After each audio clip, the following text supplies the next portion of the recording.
Thad McCotter is with us, a regular on the Steve Gill Show. And, Congressman, good to have you back with us, Congressman from Michigan. And, man, it's been a busy lame duck session. Well, it has been so far, and Congress has been dealing with the most important issue facing the American people is to stop that tax relief from expiring and having massive tax hikes go into effect. And yet you've got Senator Menendez from New Jersey calling you all a terrorist, basically. You've got the President of the United States likening you to hostage takers for trying to do right by the American people. This is the new, kinder, gentler, compromising administration we're going to be dealing with? Well, it's, I suppose, it's a denigration on their part of the Republican Party, which is not surprising to anybody. But one of the things I find so interesting is that the party that says they're for all the American people, when you listen to the president's remarks about how the American people were held hostage, he somehow exiled or removed the citizenship of people who happen to be successful. Yeah, if you're successful, we're going to punish you. If you're unsuccessful, we're going to take money from those who are successful and give it to them. Well, and they're also not considered part of the American citizenry. Yeah, they don't count, exactly. Yeah, they don't count.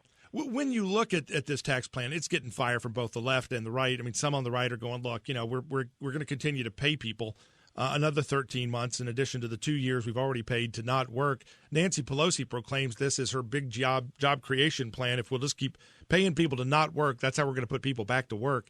Was that a legitimate trade-off to continue to pay people unemployment benefits in order to make sure that those who are paying those bills get to keep a little bit more of their own money?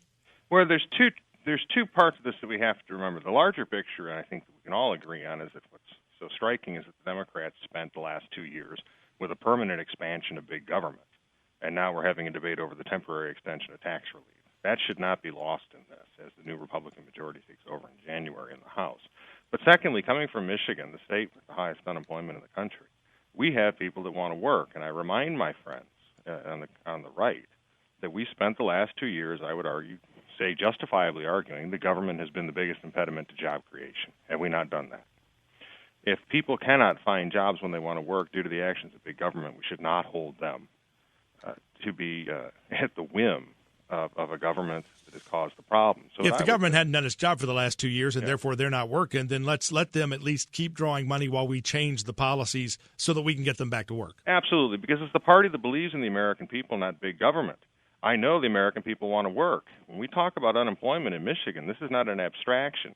These are friends, neighbors, relatives. These are people we know that want to desperately work, that have a sense of dignity in being able to be able to fend for themselves, to be able to support their own families. So when we as Republicans say that somehow that the American electorate is all of a sudden going to become a dependent of big government if you help them out in a very difficult time, or if we continue to conflate unemployment with welfare payments, it's not going to inure to our benefit as the party that believes in the American people.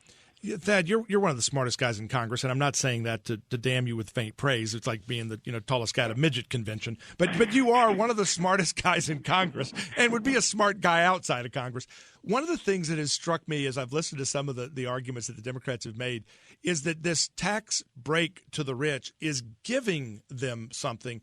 And I don't know if the Republicans are talking about this, but that really to me says the mindset of the Democrats. They believe they're entitled to everything we own, everything we earn, except for what gift they give us by letting us keep some of what we earn. They're really saying in clear terms that they believe they are entitled to everything we have. Well, I think you're absolutely right, Steve. What they're saying is that the government, all property, state property, and you only get to keep what the state lets you. And it's a gift. Yeah, government doesn't produce wealth. Government redistributes wealth. That's how the Democratic Party views this, and they view that all money in the United States belongs to government. So when they say that tax relief costs the government, well, who the hell cares? It's not government's money. What you have to do is have the affirmative action of government come in your back pocket, rip it out, and throw it to somebody else. That's what's called a cost to the American taxpayer. That's where government derives its revenues from. So the Republican Party's been talking about this, and the American electorate gets it. But as the party of redistribution, that's their economic agenda of the Democratic Party. They continue to say that somehow poor big government is going to incur a cost. They also continue, as you know, Steve, to sit there and talk about somehow it's a zero-sum game where the only law that you can pass that has no effect on human behavior is a tax increase. Yeah, even though they recognize, or the economists recognize, even if they don't, that when you raise those taxes, you get less revenue, and that's been proven time and time again. Hey, talk a little bit about Obamacare. The president has been touting this as something we desperately needed. It was going to be good for all of us.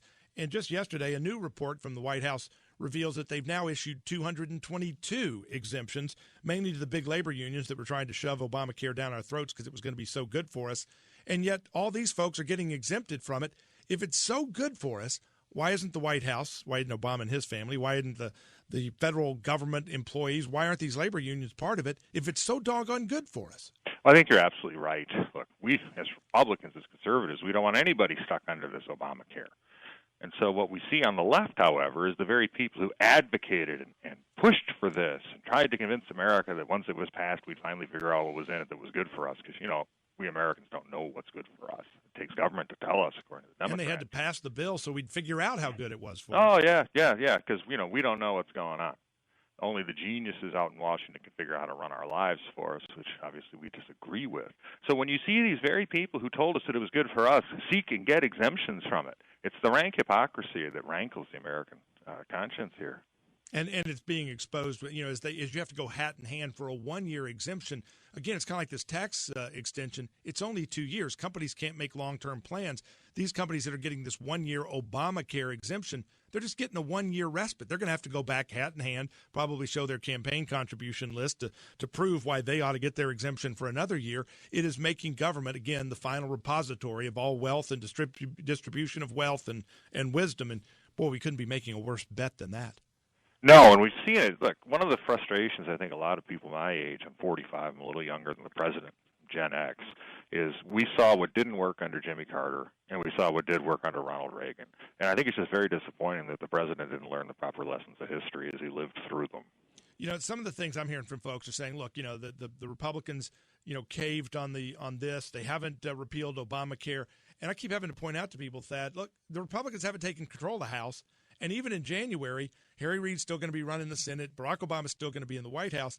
I think people have this expectation is that somehow the Republicans have failed because they haven't changed things yet. You guys aren't even in charge of the House yet. Yeah, you're right, Steve. Constitutionally, Speaker Pelosi is there to the end of the year. We can't change that. We're constitutionally bound by her term of office and her duly elected position. And she was exactly right before the campaign when she said, on November 3rd, we'll still be in charge. It's like, yeah, but that's until January 3rd. Hey, Thad, you and your family have a great holiday season, a great Christmas. We appreciate the great work you're doing. Appreciate your visits with us. And, man, keep spreading the word. Keep fighting the fight. Thanks. Same to you and all your listeners.